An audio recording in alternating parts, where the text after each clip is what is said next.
World of शोभा या चॅनलमध्ये आपल्या सर्वांचं खूप खूप मनापासून स्वागत। मी आज उपवासाची रेसिपी आपल्याबरोबर शेअर करते। आज रेसिपी उपवासाची रताळ्याची भाजी।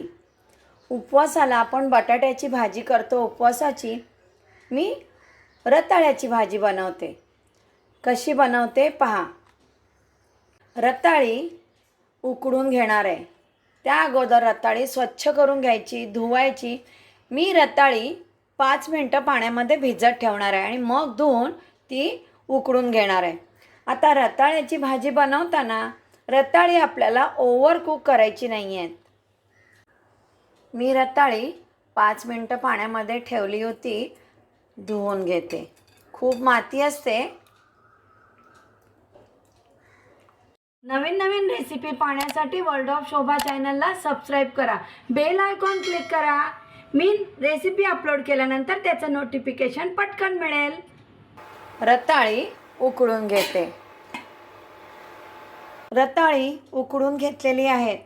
आता ह्या रताळ्याच्या वरची ही सगळी सालं काढून मी ह्याच्या फोडी करून घेते। उपवासाची भाजी बनवते। 2 चमचे तेल, अर्धा चमचा जिरं, मी तेलाचा वापर केला आहे, तुम्ही तूपसुद्धा वापरू शकता। 2 बारीक चिरलेल्या हिरव्या मिरच्या, कढीपत्ता, फोडणी व्यवस्थित झाली, चिरलेली रताळी,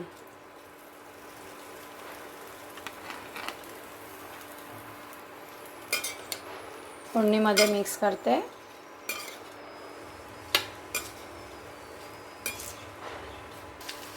चवीनुसार मीठ, तुम्ही उपवासाचं मीठ वापरू शकता।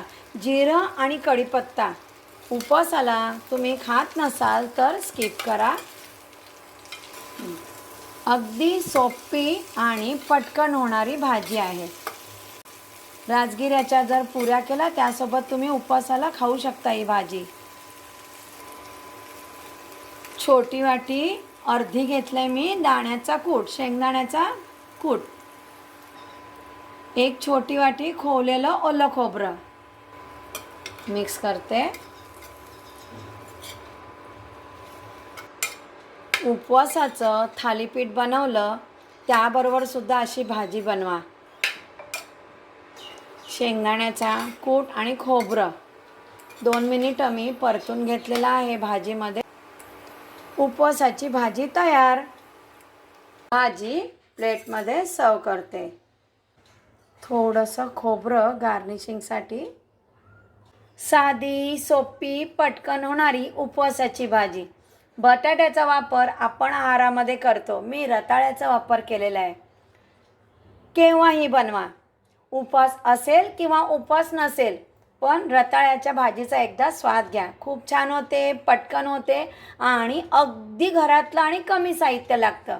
मग पाहणार ना world of Shobha recipe channel. ज्याने कोणी माझ्या रेसिपी चॅनलला सबस्क्राईब केलं नसेल त्यांनी यूट्यूबवर जाऊन वर्ल्ड ऑफ शोभा चॅनलला सबस्क्राईब करा। आणखी उपवासाच्या रेसिपी वर्ल्ड ऑफ शोभा चॅनलवर ऑलरेडी मी अपलोड केलेल्या आहेत, आपण पाहिलेल्या आहेत आणि वेगवेगळ्या उपवासाच्या रेसिपी आहेत। आणखी नवीन नवीन रेसिपी मी घेऊनच येणार आहे बरं। नमस्कार।